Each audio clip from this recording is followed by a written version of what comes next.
نماز چاشت طلوع آفتاب کے تقریباً 1 گھنٹہ بعد 4 رکعت ادا کرنے والے کے دن بھر کے سارے کام اللہ تعالیٰ اپنے ذمہ لے لیتے ہیں. ٹھیک ہے. نماز چاشت کا وقت کب ہوتا ہے؟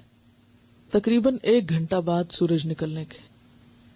لیکن اس کا یہ مطلب نہیں کہ 1 گھنٹہ بعد شروع ہوتا ہے اور اسی وقت ختم ہو جاتا ہے.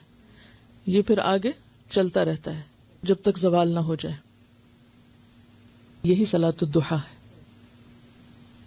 ضحیٰ کا مطلب ہوتا ہے نا سورج کا چمک اٹھنا.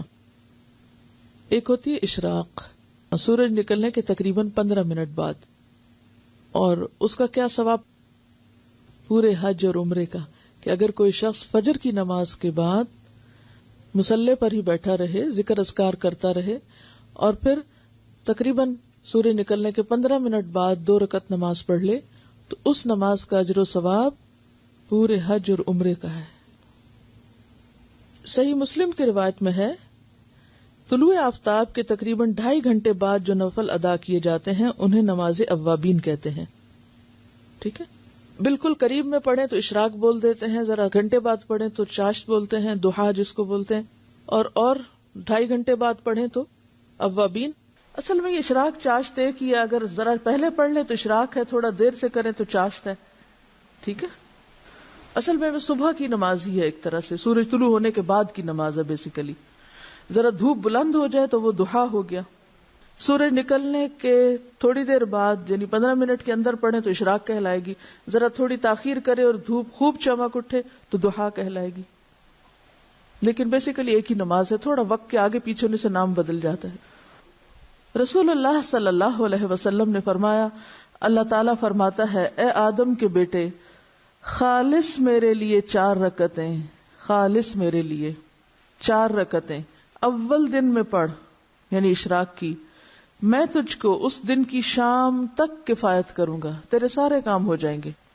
اب آپ دیکھیے کہ یہ جو 4 رکعتیں ہیں، ان میں جو خصوصیت کے ساتھ اجر کے لیے شرط رکھی گئی وہ کیا؟ خالص میرے لیے. اچھا، عام طور پہ ہم نفل پڑھتے ہیں تو کس طرح پڑھتے ہیں؟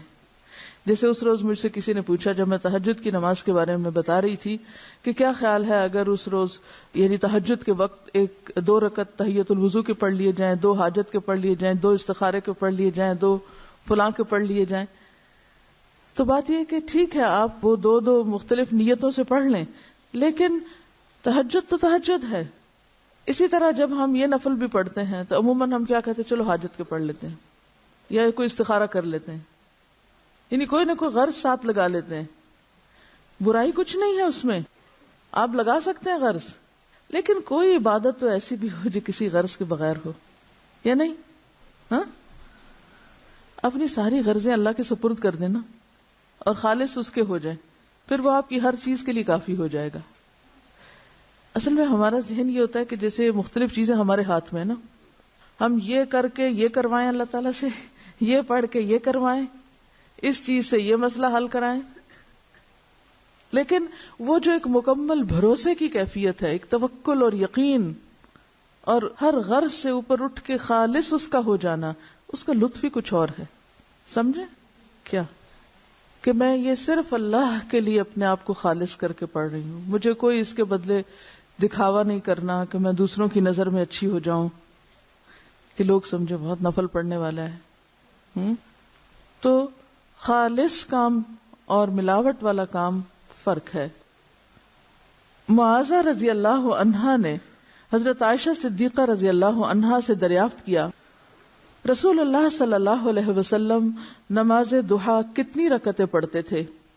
وہ فرماتی ہیں 4 رکعتیں، اور جس قدر اللہ تعالی چاہتا آپ اس سے زیادہ بھی پڑھتے. ام ہانی فرماتی ہیں رسول اللہ صلی اللہ علیہ وسلم نے فتح مکہ کے دن غسل کیا اور 8 رکعات نماز ضحیٰ پڑھی. معلوم ہوا کہ اشراق کی رکعتیں 2، 4 یا 8 ہیں جو سنت سے ثابت ہیں.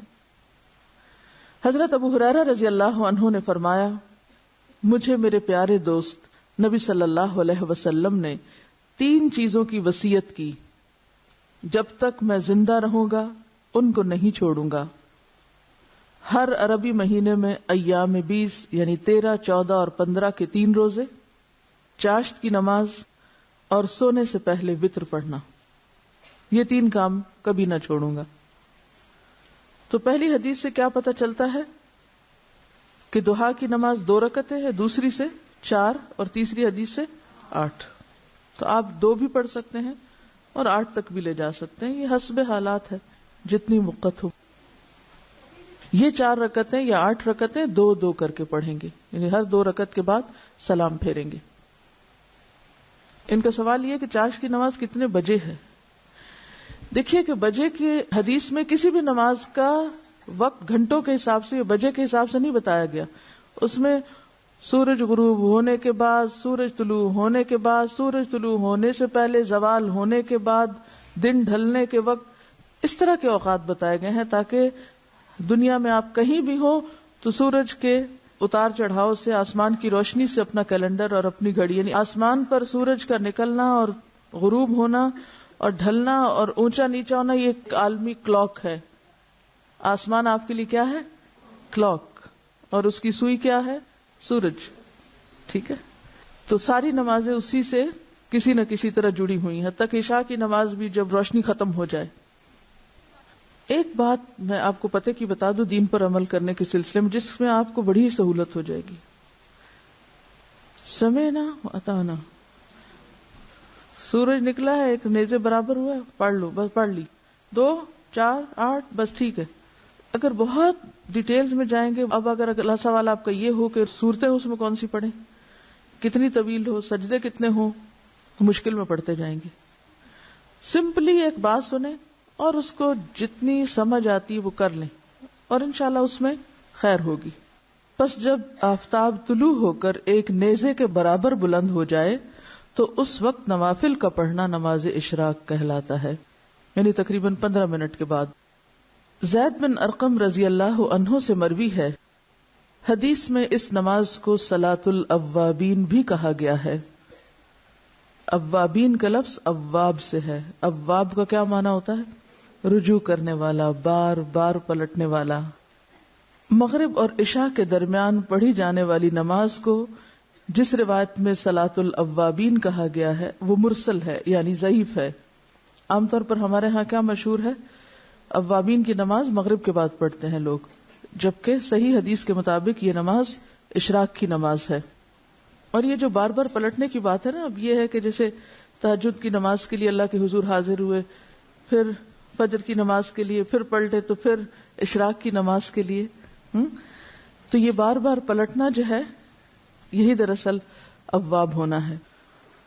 حضرت ابو ذر رضی اللہ عنہ سے روایت ہے کہ رسول اللہ صلی اللہ علیہ وسلم نے فرمایا, ہر آدمی پر لازم ہے کہ اپنے جسم کے ہر بند کے بدلے, یعنی ہر جوڑ کے بدلے صدقہ خیرات کرے.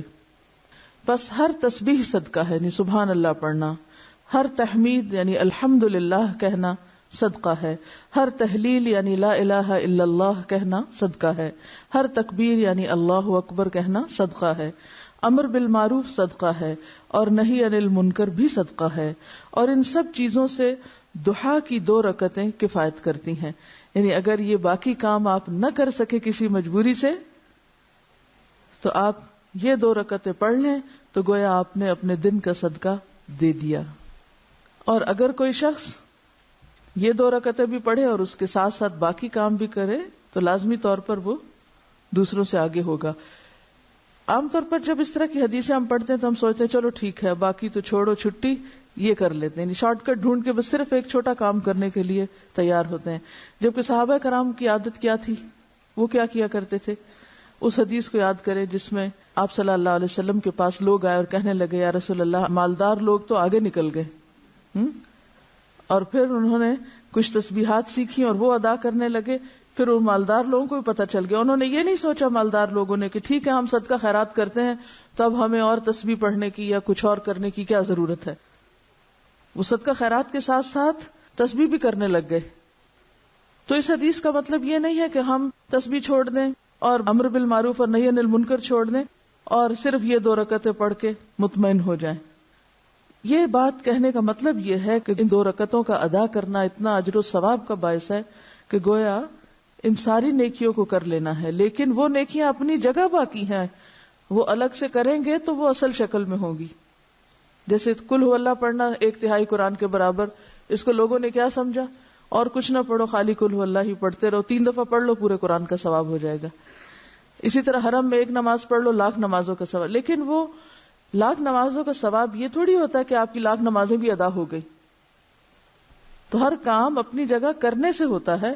ہاں، یہ سمجھانے کے لیے ہوتا ہے کہ اس کام کا اجر و ثواب کتنا زیادہ ہے.